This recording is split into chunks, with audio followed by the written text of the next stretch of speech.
कहानियों के मनोरम सफ़र में आपका स्वागत है। लीजिए आज सुनते हैं मुंशी प्रेमचंद जी की एक और सुप्रसिद्ध कहानी जिसका नाम है विमाता। तो लीजिए प्रारंभ है कहानी। स्त्री की मृत्यु के 3 मास बाद पुनर्विवाह करना मृत आत्मा के साथ ऐसा अन्याय और उसकी आत्मा पर ऐसा आघात है जो कदापि क्षम्य नहीं हो सकता। मैं यह कहूँगा कि उस स्वर्गवासिनी की मुझसे अंतिम प्रेरणा थी और न मेरा शायद यह कथन ही मान्य समझा जाए कि हमारे छोटे बालक के लिए माँ की उपस्थिति परम आवश्यक थी। परंतु इस विषय में मेरी आत्मा निर्मल है और मैं आशा करता हूँ कि स्वर्गलोक में मेरे इस कार्य की निर्दय आलोचना नहीं की जाएगी। सारांश यह है कि मैंने विवाह किया और यद्यपि एक नवविवाहिता वधू को मातृत्व उपदेश बेसुरा राग था, पर मैंने पहले ही दिन अम्बा से कह दिया कि मैंने तुमसे केवल इस अभिप्राय से विवाह किया है कि तुम मेरे भोले बालक की माँ बनो और उसके हृदय से उसकी माँ की मृत्यु का शोक भुला दो। 2 मास व्यतीत हो गए। मैं संध्या समय मुन्नू को साथ लेकर वायु सेवन को जाया करता था।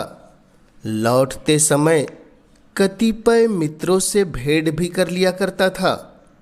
उन संगतों में मुन्नू श्यामा की भांति चहकता। वास्तव में इन संगतों से मेरा अभिप्राय मनोविनोद नहीं, केवल मुन्नू के असाधारण बुद्धि चमत्कार को प्रदर्शित करना था। मेरे मित्रगण जब मुन्नू को प्यार करते और उसकी विलक्षण बुद्धि की सराहना करते तो मेरा हृदय बांसों उछलने लगता था। एक दिन मैं मुन्नू के साथ बाबू ज्वाला सिंह के घर बैठा हुआ था। ये मेरे परम मित्र थे। मुझ में और उनमें कुछ भेदभाव न था। इसका अर्थ यह नहीं कि हम अपनी क्षुद्रताएं, अपने पारिवारिक कलह और अपनी आर्थिक कठिनाइयाँ बयान किया करते थे। नहीं, हम इन मुलाकातों में भी अपनी प्रतिष्ठा की रक्षा करते थे और अपनी दुर्अवस्था का जिक्र कभी हमारी जबान पर नहीं आता था। अपनी कालिमाओं को सदैव छिपाते थे। एकता में भी भेद था और घनिष्ठता में भी अंतर। अचानक बाबू ज्वाला सिंह ने मुन्नू से पूछा, क्यों तुम्हारी अम्मा तुम्हें खूब प्यार करती है? मुन्नू ने मुस्कुराकर देखा। उसके उत्तर के विषय में मुझे कोई संदेह न था। मैं भली भांति जानता था कि अम्मा उससे बहुत प्यार करती है, परंतु मेरे आश्चर्य का ठिकाना न रहा जब मुन्नू ने इस प्रश्न का उत्तर मुख से न देकर नेत्रों से दिया। उसके नेत्रों से आंसू की बूंदें टपकने लगी। मैं लज्जा से गड़ गया। इस अश्रुजल ने अम्बा के उस सुंदर चित्र को नष्ट भ्रष्ट कर दिया जो गत 2 मास से मैंने हृदय में अंकित कर रखा था। ज्वाला सिंह ने कुछ संशय की दृष्टि से देखा और पुनः मुन्नू से पूछा, क्यों रोते हो बेटा? मुन्नू बोला, रोता नहीं हूँ, आँखों में धुआं लग गया था। ज्वाला सिंह का विमाता की ममता पर संदेह करना स्वाभाविक बात थी, परंतु वास्तव में मुझे भी संदेह हो गया। अम्बा सहृदय और स्नेह की देवी नहीं है जिसकी सराहना करते मेरी जिह्वा नहीं थकती थी। वहाँ से उठा तो हृदय भरा हुआ था और लज्जा से माथा न उठता था। मैं घर की ओर चला तो मन में विचार करने लगा कि किस प्रकार अपने क्रोध को प्रकट करूं। क्यों न मुंह ढककर सोया रहूं। अम्बा जब पूछे तो कठोरता से कह दूं कि सिर में थोड़ा पीड़ा हो रही है और मुझे तंग न करो। भोजन के लिए उठाए तो झिड़क कर उत्तर दूं। अम्बा अवश्य समझ जाएगी कि कोई बात मेरी इच्छा के प्रतिकूल हुई है, मेरे पाँव पकड़ने लगेगी। उस समय अपनी व्यंग्यपूर्ण बातों से उसका हृदय बेध डालूंगा, ऐसा रुलाऊंगा कि वह भी याद करे। पुनः विचार आया कि उसका हंसमुख चेहरा देखकर मैं अपने हृदय को वश में रख सकता हूँ या नहीं। उसकी एक प्रेम पूर्ण दृष्टि, एक मीठी बात, एक रसीली चुटकी मेरी शिलातुल्य रुष्टता के टुकड़े टुकड़े कर सकती है। परंतु हृदय की इस निर्बलता पर मेरा मन झुंझला उठा। यह मेरी क्या दशा है? क्यों इतने जल्दी मेरे चित्त की काया पलट गई? मुझे पूर्ण विश्वास था कि मैं इन मृदुल वाक्यों की आंधी और ललित कटाक्षों के बहाव में भी अचल रह सकता हूँ। और कहाँ अब यह दशा हो रही है कि मुझ में साधारण झोंकों को भी सहन करने की सामर्थ्यता नहीं। इन विचारों से हृदय में कुछ दृढ़ता आई। तिस पर भी क्रोध की लगाम पग पग पर ढीली होती जाती थी। अंत में मैंने हृदय को बहुत दबाया और बनावटी क्रोध का भाव धारण किया। ठान लिया कि चलते ही चलते एक दम में बरस पड़ूंगा। ऐसा न हो कि विलंब रूपी वायु इस क्रोध रूपी मेघ को उड़ा ले जाए। परंतु ज्यों ही घर पहुंचा, अम्बा ने दौड़कर मुन्नू को गोदी में ले लिया और प्यार से सने हुए कोमल स्वर से बोली, आज तुम इतनी देर तक कहाँ घूमते रहे? चलो देखो मैंने तुम्हारे लिए कैसी अच्छी अच्छी फुलेड़ियाँ बनाई है। मेरा कृत्रिम क्रोध एक क्षण में उड़ गया। मैंने विचार किया, इस देवी पर क्रोध करना भारी अत्याचार है। मुन्नू अबोध बालक है, संभव है कि वह अपनी माँ का स्मरण करके रो पड़ा हो। अम्बा उसके लिए दोषी नहीं ठहराई जा सकती। हमारे मनोभाव पूर्व विचारों के अधीन नहीं होते। हम उनको प्रकट करने के निमित्त कैसे कैसे शब्द गढ़ते हैं, परंतु समय पर शब्द हमें धोखा दे जाते हैं और वे ही भावनाएं स्वाभाविक रूप से प्रकट होती है। मैंने अम्बा को न तो कोई व्यंग्यपूर्ण बातें ही कही और न क्रोधित होकर मुख ढककर सोया, बल्कि अत्यंत कोमल स्वर से बोला, मुन्नू ने आज मुझे अत्यंत लज्जित किया। खजांची साहब ने पूछा कि तुम्हारी नई अम्मा तुम्हें प्यार करती है या नहीं, तो ये रोने लगा। मैं लज्जा से गड़ गया। मुझे तो स्वप्न में भी यह विचार नहीं हो सकता कि तुमने उसे कुछ कहा होगा, परंतु अनाथ बच्चों का हृदय उस चित्र की भांति होता है जिस पर एक बहुत ही साधारण पर्दा पड़ा होता हो। पवन का साधारण झोंका भी उसे हटा देता है। ये बातें कितनी कोमल थी। तिस पर भी अम्बा का विकसित मुखमंडल कुछ मुरझा गया। वह सजल नेत्र होकर बोली, इस बात का विचार तो मैंने यथासाध्य पहले ही दिन से रखा है, परंतु यह असंभव है कि मुन्नू के हृदय से माँ का शोक मिटा दूँ। मैं चाहे अपना सर्वस्व अर्पण कर दूँ, परंतु मेरे नाम पर जो सौतेलेपन की कालिमा लगी हुई है वह मिट नहीं सकती। मुझे भय था कि वार्तालाप का परिणाम कहीं विपरीत न हो, परंतु दूसरे ही दिन मुझे अम्बा के व्यवहार में बहुत अंतर दिखाई देने लगा। मैं उसे प्रायः सायंकाल पर्यंत मुन्नू की ही सेवा में लगी हुई देखता, यहाँ तक कि उस धुन में उसे मेरी भी चिंता नहीं रहती थी। परंतु मैं ऐसा त्यागी न था कि अपने आराम को मुन्नू पर अर्पण कर देता।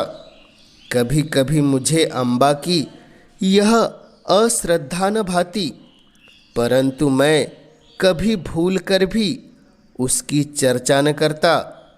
एक दिन मैं अनियमित रूप से दफ्तर से कुछ पहले ही आ गया। क्या देखता हूँ कि मुन्नू द्वार पर भीतर की ओर मुख किए खड़ा है।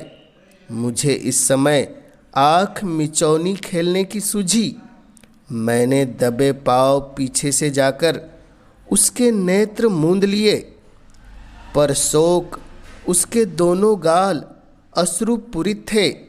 मैंने तुरंत दोनों हाथ हटा लिए। ऐसा प्रतीत हुआ मानो सर्प ने डस लिया हो। हृदय पर एक चोट लगी। मुन्नू को गोद में लेकर बोला, मुन्नू क्यों रोते हो? यह कहते कहते मेरे नेत्र भी सजल हो गए। मुन्नू आंसू पीकर बोला, जी नहीं, रोता नहीं हूँ। मैंने उसे हृदय से लगा लिया और कहा, अम्मा ने कुछ कहा तो नहीं? मुन्नू ने सिसकते हुए कहा, जी नहीं, मुझे वह बहुत प्यार करती है। मुझे विश्वास न हुआ। पूछा, वह प्यार करती है तो तुम रोते क्यों हो? उस दिन खजांची के घर भी तुम रोए थे। तुम मुझसे छिपाते हो। कदाचित तुम्हारी अम्मा अवश्य तुमसे कुछ क्रुद्ध हुई है। मुन्नू ने मेरी ओर कातर दृष्टि से देखकर कहा, जी नहीं, वे मुझे बहुत प्यार करती है। इसी कारण मुझे बार बार रोना आता है। मेरी अम्मा मुझे अत्यंत प्यार करती थी, वह मुझे छोड़कर चली गई। नई अम्मा उससे भी अधिक प्यार करती है, इसलिए मुझे भय लगता है कि उसी की तरह यह भी मुझे छोड़कर न चली जाए। यह कहकर मुन्नू फूट फूट कर रोने लगा। मैं भी रो पड़ा। अम्बा के इस स्नेहमय व्यवहार ने मुन्नू के सुकोमल हृदय पर कैसा आघात किया था। थोड़ी देर तक मैं स्तंभित रह गया। किसी कवि की यह वाणी स्मरण में आ गई कि पवित्र आत्माएं इस संसार में चिरकाल तक नहीं ठहरती। कहीं भावी ही इस बालक की जिह्वा से तो यह शब्द नहीं कहला रही है। ईश्वर न करे वह अशुभ दिन देखने पड़े। परंतु मैंने तर्क द्वारा इस शंका को दिल से निकाल दिया।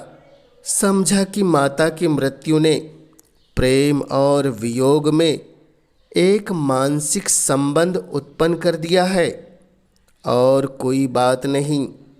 मुन्नू की गोद में लेकर मैं अम्बा के पास गया और मुस्कुराकर बोला, इनसे पूछो क्यों रो रहे हैं। अम्बा चौंक पड़ी। उसके मुख की कांति मलिन हो गई। बोली, तुम ही पूछो। मैंने कहा, यह इसलिए रोता है कि तुम इन्हें अत्यंत प्यार करती हो और उसको भय है कि तुम इसकी माता की भांति इन्हें छोड़कर न चली जाओ। जिस प्रकार गर्द साफ हो जाने से दर्पण चमक उठता है, उसी भांति अम्बा का मुखमंडल प्रकाशित हो गया। उसने मुन्नू को मेरी गोद से छीन लिया और कदाचित यह प्रथम अवसर था कि उसने ममतापूर्ण स्नेह से मुन्नी के पांव का चुंबन किया। शोक, महाशोक। मैं क्या जानता था कि मुन्नू की अशुभ कल्पना इतनी शीघ्र पूर्ण हो जाएगी। कदाचित उसकी बाल दृष्टि ने होनहार को देख लिया था। कदाचित उसके बाल श्रवण मृत्यु दूतों के विकराल शब्दों से परिचित थे। 6 मास भी व्यतीत न हो पाए थे कि अम्बा बीमार पड़ गई और उसे इन्फ्लुएंजा ने देखते देखते उसे हमारे हाथों से छीन लिया। पुनः वह उपवन मरुतुल्य हो गया। पुनः वह बसा हुआ घर उजड़ गया। अम्बा ने अपने को मुन्नू पर अर्पण कर दिया था। हाँ, उसने पुत्र स्नेह का आदर्श रूप दिखा दिया। शीतल काल था और वह घड़ी रात्रि शेष रहते ही मुन्नू के लिए प्रातःकाल का भोजन बनाने उठती थी। उसके इस स्नेह बाहुल्य ने मुन्नू पर स्वाभाविक प्रभाव डाल दिया था। वह हठीला और नटखट हो गया था। जब तक अम्बा भोजन कराने न बैठे मुंह में कौर न डालता, जब तक अम्बा पंखा न झले वह चारपाई पर पाँव न रखता, उसे छेड़ता, चिढ़ाता और हैरान कर डालता। परंतु अम्बा को इन बातों से आत्मिक सुख प्राप्त होता था। इन्फ्लुएंजा से कराह रही थी कि करवट लेने तक की शक्ति न थी। शरीर तवा हो रहा था, परंतु मुन्नू के प्रातःकाल के भोजन की चिंता लगी रहती थी। हाय, वह निस्वार्थ मात्र स्नेह अब स्वप्न हो गया। उस स्वप्न के स्मरण से अब भी हृदय गदगद हो जाता है। अम्बा के साथ मुन्नू का चुलबुलापन तथा बाल क्रीड़ा विदा हो गई। अब वह शोक और नैराश्य की जीवित मूर्ति है। वह अब भी नहीं रोता। ऐसा पदार्थ खोकर अब उसे कोई खटका नहीं, कोई भय नहीं रह गया। यह कहानी आपको कैसी लगी कमेंट्स के माध्यम से हमें ज़रूर बतलाएं और जन जन तक हिंदी साहित्य की गाथा को पहुंचाने में अपना योगदान देने इस चैनल को अवश्य सब्सक्राइब कीजिए, ताकि आपके सहयोग से मैं हिंदी साहित्य की महान रचनाओं को जन जन तक पहुंचाने के लिए हमेशा उत्साहित रह सकूं। आप सभी श्रोताओं का पुनः इस चैनल से जुड़ने के लिए हृदय की गहराई से बहुत बहुत आभार।